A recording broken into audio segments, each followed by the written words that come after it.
For you to constantly win. When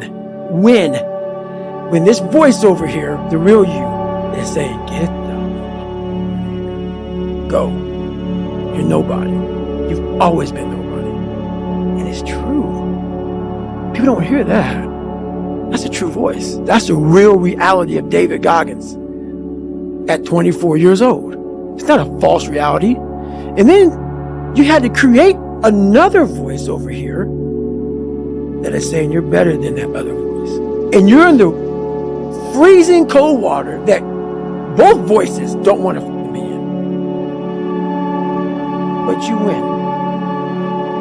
Then it goes from the water to the studying, to the running, to losing weight, to how you eat, to how you function as a man. Every day of your life, you're winning these battles. And then I have normal people who only have one voice. Never created the second voice. The winning voice is the second voice. They have one voice.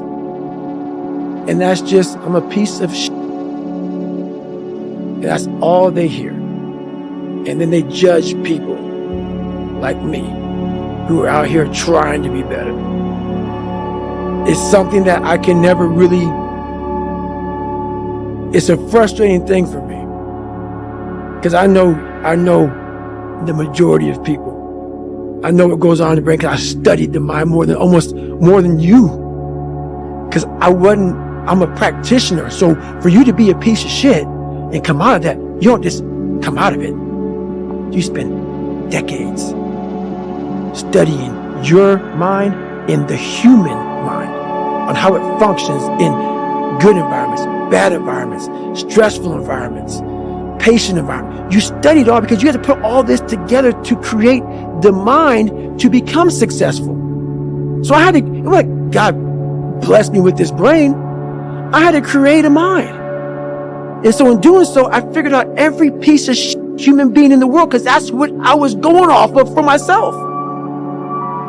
So I know why you go on Instagram. I know why because you just have the time. You have the time. Because you don't want to put that time into bettering oneself. So I know why I'm misunderstood.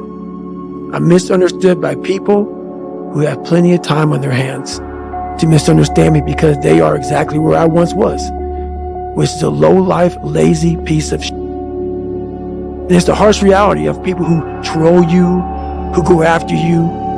They have nothing better to do with their lives. It's not some after-school special. It's the truth by once was that way. I know where it all comes from. That's why it's frustrating me now, because I'm not so frustrated at the fact that I'm being trolled. I'm frustrated by the fact that you don't have the courage to try to be somebody better than what you're not. And that's the frustrating part. Most people live their whole lives without ever contemplating what it means to be great. They put all the greats on a pedestal, but think of themselves as mere mortals. And that's exactly why greatness eludes them. They turn it into some untouchable plane, impossible for almost anybody to reach. And it never even crosses their mind to aim for it. No matter what I'm doing or which arena I'm engaging in, I will always aim for greatness because I know that we are all mere mortals and greatness is possible for anyone and everyone if they are willing to seek it out in their own soul. In Gogglish terms, greatness is a state of letting go of all your faults and imperfections, scavenging every last bit of strength and energy, and putting it to use to excel at whatever you set your mind to. Even if some motherfucker out there told you it was impossible, it is a feeling pursued by those rare souls willing to extend themselves beyond reason and pay the cost. In the late 1950s, Captain Joseph Kittinger was a pilot in the Air Force, tapped for experimental aviation and skydiving duty in New Mexico. He wasn't a household name. In fact, hardly anybody knew the first thing about him until August 16, 1960, when he donned a red duct tape pressure suit and boarded an open-sided gondola tethered to an onion-shaped helium balloon. He flew that rig nearly 20 miles high until he reached the thin atmospheric line where everything goes from blue to black. He traveled to a place where the horizon did not exist. He was above and beyond all previously known limitations. Suspended at 102,800 feet, he unclipped his harness and stepped into space. His free fall lasted nearly 5 minutes. His maximum velocity was 614 miles per hour. He plummeted over 80,000 vertical feet before his primary chute opened. This was no Red Bull sponsored party. It wasn't a television show. Kittinger wasn't an entertainer. He was an explorer, a seeker of a new realm for the world. His flight and his jump helped make man's space flight possible. And also for himself. I don't jump to Earth from outer space, but I know that atmospheric line between blue and black. It is the glimmer of greatness that runs right through the human soul. We all have it.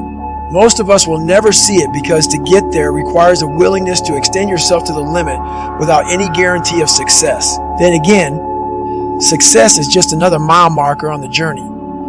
Landing the jump and walking away while lighting a cigarette as if it were a typical day on the job made Kittinger look cool. But it didn't make him great. His willingness to do it in the first place, knowing that the chances of failure were high and everything it cost him, made him great. It wasn't a stunt to garner fame or publicity. It was merely an attempt to see what was humanly possible. Just as words can be redefined, never doubt that we can redefine ourselves. It can feel impossible at times because we live in a world filled with arbitrary boundaries and fixed social lines that are as thick as the walls around a fortress. Worse, we allow those walls to limit us in too many ways. The brainwashing starts early, and it starts at home. The people we grow up with and the environments we grow up in define who we think we are and what we think life is all about.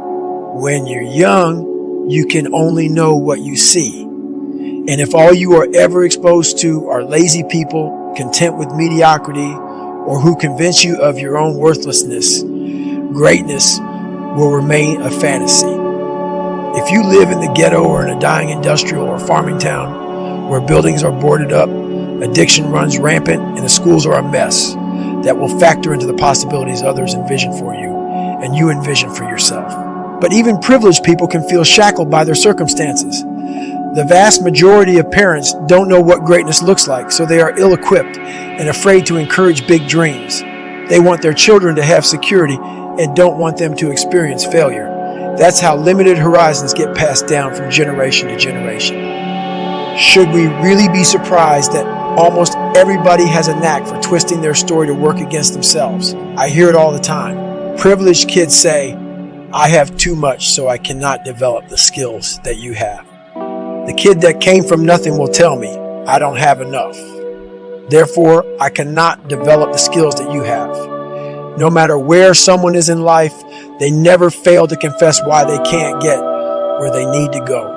The minute they open their mouths, I see how limited their horizons are, and their sob stories come with the expectation that I will deliver a become great package to their front door.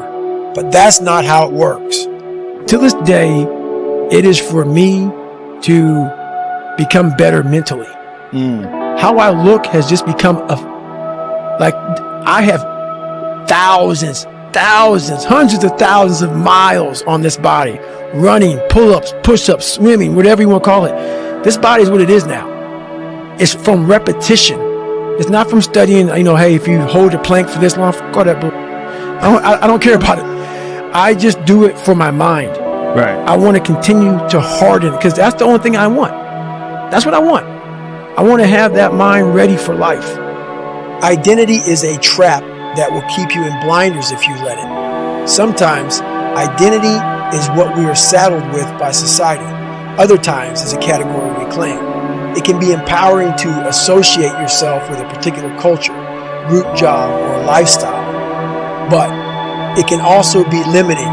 If you stick with your own too closely, you will be susceptible to groupthink, and you may never learn who you really are or what you can accomplish. I know people who are so obsessed with landing a specific job that once they settled into that role, they clipped their own wings. They never moved on or attempted to try anything new, and that block them from evolving and developing new skills. Sometimes we are misled by others who categorize us based on what they perceive as our identity. When I met with Navy recruiters, several tried to steer me away from SEAL training and into a different opportunity because I didn't fit the mold. I was overweight, my ASVAB scores were low, and there was my skin color. Remember, I was only the 36th Black Navy SEAL. The recruiters weren't trying to hurt me, and I don't believe they were racist. They honestly thought they were helping me by presenting more realistic options. Usually, however, we mislead ourselves. Those of us who are struggling with our self-worth, like I was as a child, often build identities around the very things that haunt us the most. Not because we want to, but because subconsciously we are convinced that is how everyone else sees us. You cannot allow what someone else may or may not think about you or the issues you're dealing with to stop your progress. My environment and my history made me over-anxious and stressed out. The color of my skin made me a mark. I was prejudged and vulnerable at almost every turn, and it was my job to defy all of that. No matter how troubled or hopeless or sheltered your environment is, it is your job, your obligation, your duty, and your responsibility to yourself to find the blue to black line, that glimmer buried in your soul, and seek greatness. Nobody can show you that glimmer. You must do the work to discover it on your own. There are no prerequisites to becoming great. You could be raised by a pack of wolves. You could be homeless and illiterate at 30 years old and graduate from Harvard at 40. You could be one of the most accomplished in the country and still be hungrier and work harder than everybody else you know as you attempt to conquer a new field. And it all starts with a commitment to looking beyond your known world, beyond your street, town, state, or nationality, beyond culture and identity. Only then can true self-exploration begin. After that comes the real work. Fighting those demons every morning and all day long is maddening because they only ever want to break you down. They don't encourage you or make you feel good about yourself or your long odds as you fight through all the toxic mold and crust that is self, hate, doubt, and loneliness. They want to limit you. They want you to surrender and retreat back to what you know. They want you to quit before you get to pliability, where the sacrifice, hard work, and isolation that felt so heavy for so long become your haven, where after struggling to visualize greatness for years, it is effortless. That's when momentum will gather like an updraft and send you airborne and spiraling toward the outer limits of your known world. It's time to level up and seek out that blue to black line, the line that separates good from great. It is within each one of us. You have to remind yourself, we all have a story. All of us have gone through very hard times. But when we're in a hard time, our mind has a way of forgetting what all we've overcome. I have a way of taking 1 second when I want to quit and saying, okay, you endured this. So I look at my life and how I came up as the ultimate training ground. Versus most people look at it as, why? Woe is me. God, why? Right, exactly. Why? I had to flip this upside down and say, hang on a second. God was training me to be one of the baddest men on the planet Earth. That's how this was my journey. Because those things beat me, but they didn't kill me. And I was able to work around them and figure out ways through it. So when I was in the worst time of my life in Hell Week, I looked at everybody and said, I'm the most trained person here. I've gone through more mental torture than any of y'all can even fathom. So I'm looking at the baddest people on the planet. I'm looking at them like this. You guys can't hold a stick. So I started looking at verses like, I don't belong here, versus like, I might be the baddest person to ever come here. Who could have pulled this off? Who could have been given a sewer to live in their mind and say, okay, at birth, I'm going to put you in the worst place on the planet Earth. And let me see if you can go to the top of the mountain with nothing, but just hard work, grit, and figuring it out and not putting yourself back in the dungeon every time something got hard. So that's what became my daily voice was, you really are the baddest person on the planet.